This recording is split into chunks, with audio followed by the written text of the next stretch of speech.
Okay, now following the assessment we did with the patient Kate Smith, I'm going to show you how to document. The first thing is I'm going to put the date at the top, June 1, 2017. For my documentation, I'm going to use one column at a time. So the time, I'm going to put 1500. That's the time for the assessment. The patient said she had pain of 5 at rest, 7 with activity, and when she took Tylenol, she did not have adequate relief, so I'm putting an N to indicate no. Once again, that's about the pain scale. It's referenced at the top. Do not circle 5 or 7 or any other number. You put all your recordings in one column.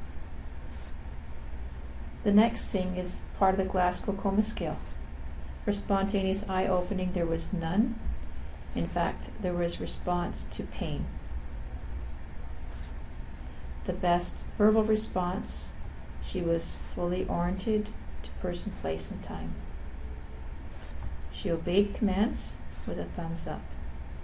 Now I need to tally 1, 2, 3 dots to give my total score, and so that total score is going to be 13.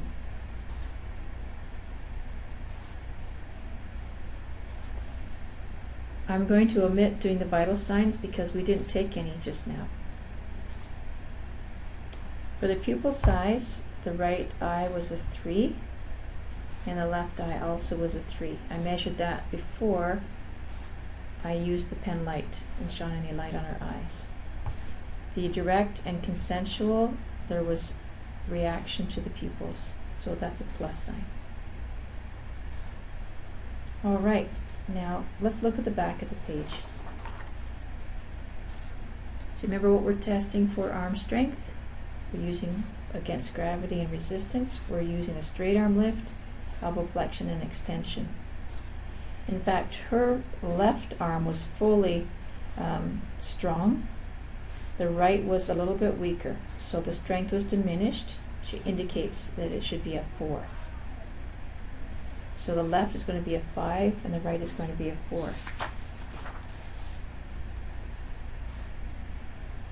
I'm going to write that by an L as number 5 and as the right is number 4.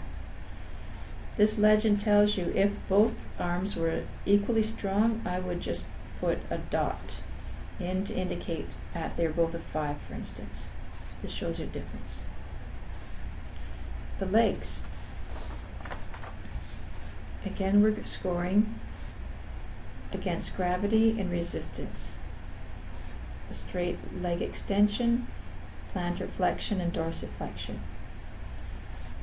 So when we assessed her legs, the left one moved with full resistance. It was strong and normal strength. The right had diminished strength. One thing to note is that I did actually check to see was her leg off the bed. I put my hand underneath it. It did go off the bed. It did not immediately drop back. If it had, it would have been a score of 3. So please make sure you understand and read all aspects of the scale. There was no posturing, which is your last one indicated here. Posturing at the bottom is F or E. That's in an abnormal situation. So for her, leg strength, L is 5 and R is 4. My initials go on the bottom. My name is printed. My sample signature, or initials. And that completes documentation of the Neuro Observation Record once you've done your assessment.